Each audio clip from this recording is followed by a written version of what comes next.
Hey everybody, Matt the Master, back with Marvel Heroes and back with X-23 on the chopping block.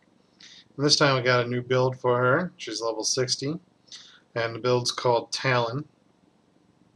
And there's basically two build options you can go.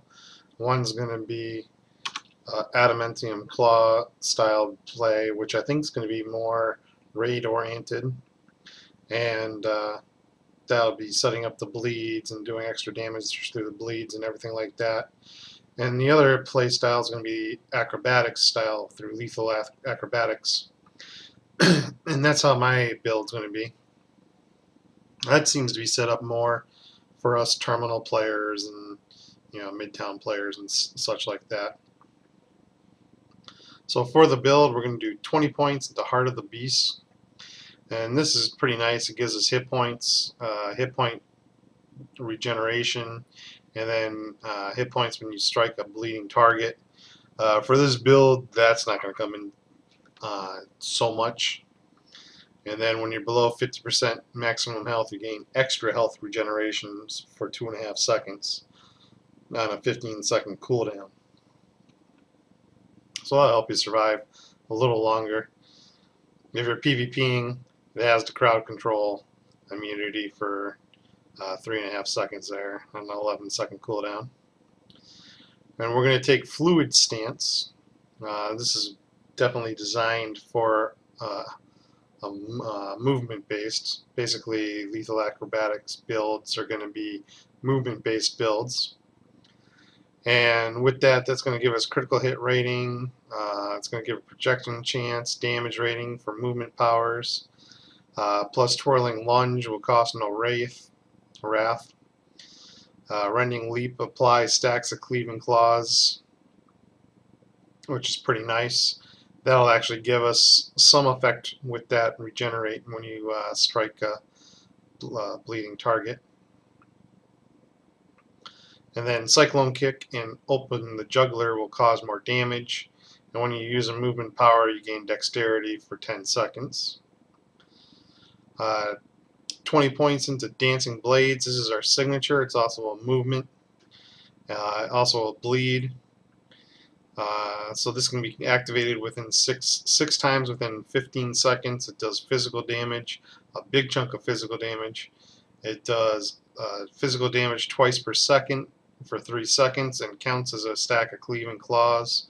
It has a 25-second cooldown. We're going to do 20 points into Cyclone Kick. Cyclone Kick is really nice. If you use a movement power before you use the kick, it reduces the cooldown from 8 seconds to 4 seconds, so you always want to do that. And then it does 3 hits of some pretty big damage. It does cost 112 wrath, but that's okay. We're going to regain wrath through Lethal Claws, which give us 90 wrath per hit. And they do pretty good damage. Their damage will be boosted for 10 seconds by 50% when we use a movement power. We're a movement build, so we are going to use movement powers. We're going to take 20 points into Open the Juggler, and that's going to do massive amount of damage on a 4-second cooldown, and it's an execute. So we're going to time this. We're going to do a Cyclone Kick and Open the Juggler at the same time. However, to use Open the Juggler, we have to have used a movement power within 4 seconds. And our main movement power that we're going to use is Rending Leap. This does pretty decent damage and lets us bounce around, kind of like Psylocke's Falling Lotus Strike. Not as big as damage, but if you remember over here, Rending Leap's going to give us Cleaving Claw bleed effect, so it's like a mini Falling Lotus. And then enemies deal less damage for 8 seconds also. It has a low wrath cost. We're going to find a way to work around the wrath cost a little bit. There was no real way to work around wrath at all. I really wish I could have, but can't. You're going to want to put 1 point into Whirling Dervish. This is going to give you the ability to restore 100% of your maximum wrath on demand. But more importantly, I found that using Cyclone Kick and Open the Juggler will reduce the cooldown of Dancing Blades by 5 seconds each. So that gets Dancing Blades going a little bit faster when you're doing a boss fight. And that's really the main effect that I find for Whirling Dervish. Other than that, I don't really like it. And then the rest of the points go into Convert Assassin. You can use this for stealth. I don't have it on the bar for stealth. I don't find a real use for it. But it gives you a chance to evade damage completely, and it gives you a good chunk of dodge rating, and it gives you damage rating versus enemies not targeting you. Obviously, if you're soloing, everything's going to be targeting you, so you're not going to get that. But you are going to get that dodge rating, which will help survivability.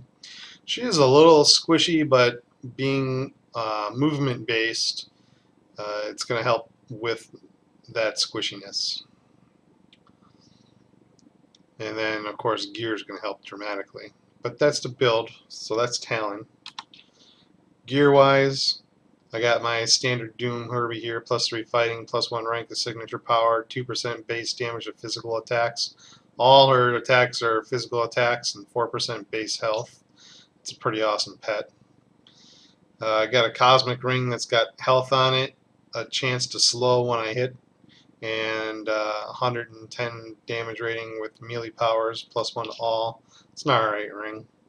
I got Insignia of the Beast. Most importantly, it's got defense on it, 1200 health on it, and then when I dodge, I have a 13.9% chance to gain 442 melee rating for 3 seconds. So it kind of works with her. It's not the best, could be better. I got River of the Soul on a defensive Uru. Now, the Spirit Gain items aren't really tagged right for Wrath, as Wrath is simply Spirit times 5. That's all Wrath is. If you took a normal Spirit spending ability, you took a Wrath spending ability, if you looked at them, it's simply times 5, and that's what Wrath is. So it's nothing fantastic. But you don't gain 5 times the amount with River of the Soul. You're gaining the same, but it's still going to help us anyways, because we got something else that's going to give us Wrath also. That's really going to help. I got health on the core. Basically, she needs health. She's very squishy. She doesn't have a high defense, as you'll see once I get everything equipped. She actually has a very low defense, and you still have to stand toe-to-toe with some melee just to make sure that you stay with your Wrath. Like I said, you can't get around Wrath at all. I found a little bit of a workaround, but it's not a complete workaround. This has got a 3-to-1 core, 3,000 hit points, 100 Wrath when I use a med kit, +1 fighting. Relic of Lemuria. It's not only 3 stacks, not really important. So I do have her full kit of uniques. I got Mark of the Unipower, which is her claws, and so that's giving us 835 damage rating. When you hit with a physical power, gain 1 attack speed and 1% damage versus bosses for 10 seconds. This effect stacks up to 3 times. When you gain your 3rd stack, +3 fighting for 10 seconds also. So that's pretty awesome right there. +266 crit rating, +967 damage rating, 8% chance to cause a target to bleed for 36,000 damage over 5 seconds. This effect stacks up to 3 times. When you reach 3 stacks, gain 253 damage rating versus bleeding targets for 10 seconds.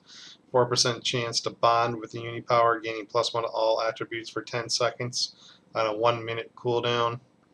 +4 ranks to all X-23's Adamantium Claw powers, +3 to X-23's Lethal Acrobatics powers, +7 to Dancing Blades. So those are just awesome right there. You can't go wrong no matter what build you're going with. All new X-Men bodysuit. This has got defense, physical defense, a huge chunk of defense. You need it. 451 damage rating and physical attacks, 1100 health, 220 dodge, -8% wrath cost, 8,246 health regeneration per minute. She just becomes a regeneration character. You take 3.9% less damage from enemy area powers. When your health drops below 33%, you take 4% less damage from all sources and gain 355 health regeneration per second and 1 durability for 5 seconds. on a 15-second cooldown. +2 to all powers, +8 to fluid stance, +5 to ferocious stance. So that works for us really well. Kinney family locket. I mean, just look at all the stuff these things have. It's only got 1300 defense. I mean, it really needs more defense. This is where she starts losing defense dramatically. 1300 health, 404 crit rating, 13% power duration, 3% chance to ignore damage when attacked. That's huge. 5.1% projectile deflection. When you critically hit, gain 421 brutal strike rating for 5 seconds on a 10-second cooldown. While this is active, additional melee hits grant 42 melee damage for 10 seconds. Stacks up to 10 times.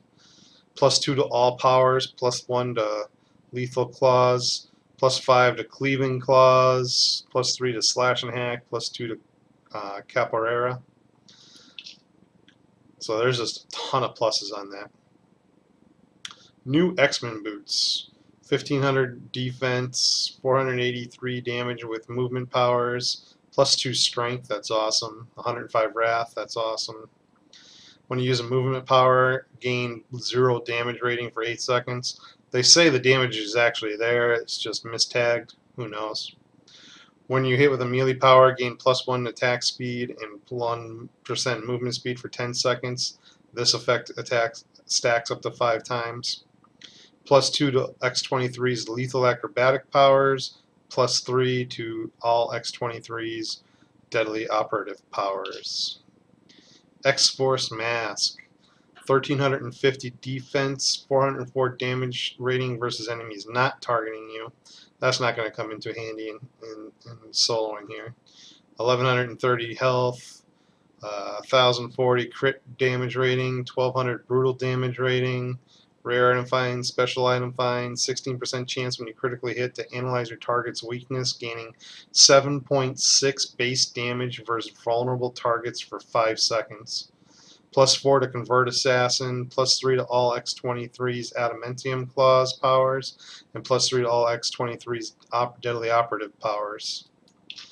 Now, as you can see, so far I'm only at 9,132 defense, and that's buffing defense on all 3 pieces, and I put melee damage on the other 2 pieces.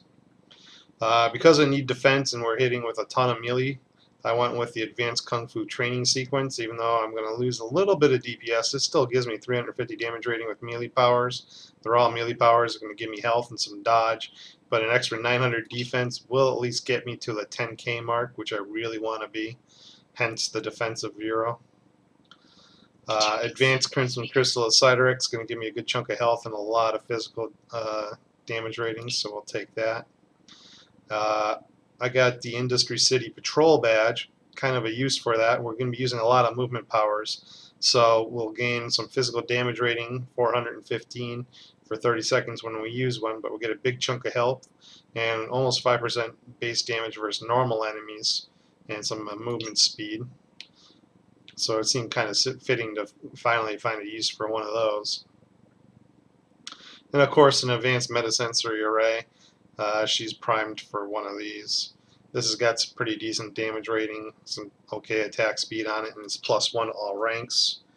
And the coup de grace for the build, we're going to be using an Electra medallion. Because we're using movement powers all the time, we're going to also deal physical damage to an attacker. We'll gain some movement speed, but every time we use a movement power, every 2 seconds, we'll gain 840 health when we hit, and we'll recover 24 wrath when we hit with a movement power. This also increases damage rating with movement powers and gives us some dodge. And of course, it's cosmic, so it's +2 to all ranks. So now we'll go take on a Cosmic Dr. Octopus, and kind of like Nightcrawler and a couple other characters, the trash will be a little bit more of the problem than the boss. Also, you want to make sure you have your buff. I have the buff set on a different page, so I can have the movement roll up on the page. And all I'm doing here is I got lethal claws on my left attack. I got Rending Leap on the right attack. I got Cyclone Kick followed by Open the Juggler, followed by Dancing Blades, followed by Whirling Dervish. And I'm really just jumping in with Rending Leap, following it up with Cyclone Kick and Open the Juggler. And I'm waiting for these two cooldowns to come through. If there's a lot of stuff I'm looking at, I'm going to kill it all off with Dancing Blades.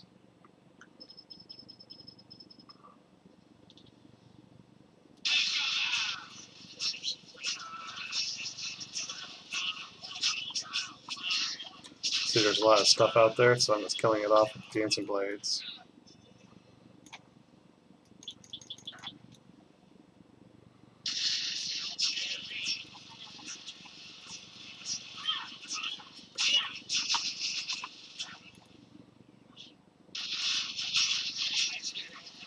I'm kind of like Psylocke, I can jump around the normal little trash until I can see what's going on, really.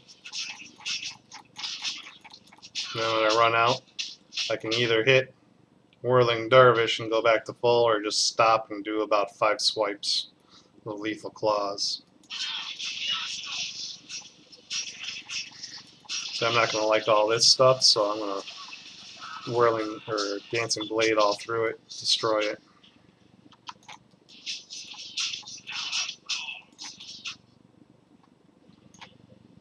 Let's get our tracker out there too.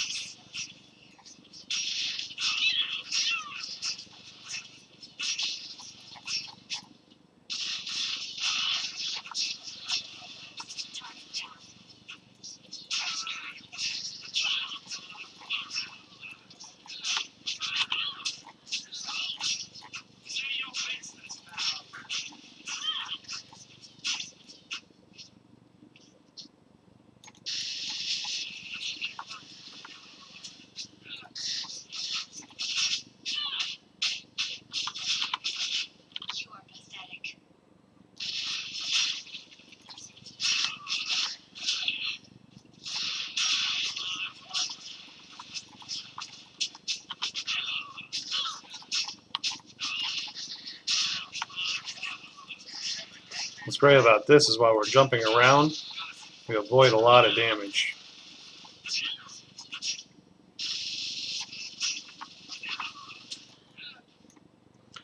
And so you can see this is a point blank area effect, and this is almost a point blank area effect.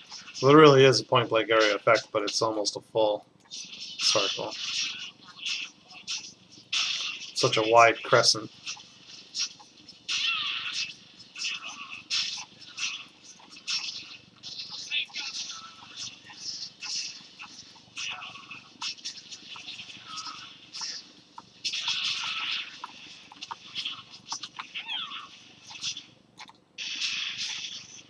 Alright, we got our bounty.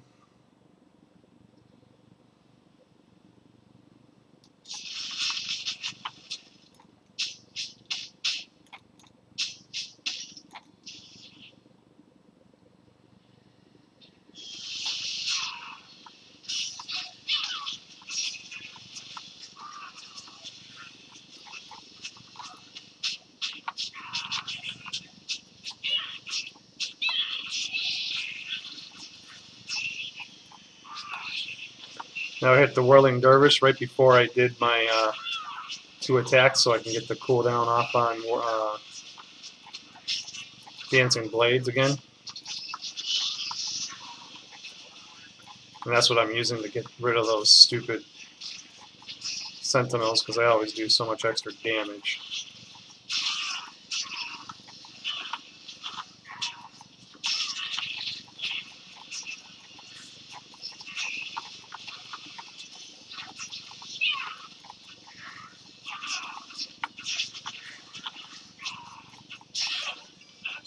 And there it is, Dr. Octopus kill, pretty easy. Pretty sure you're going to have the same amount of fun and easy kill.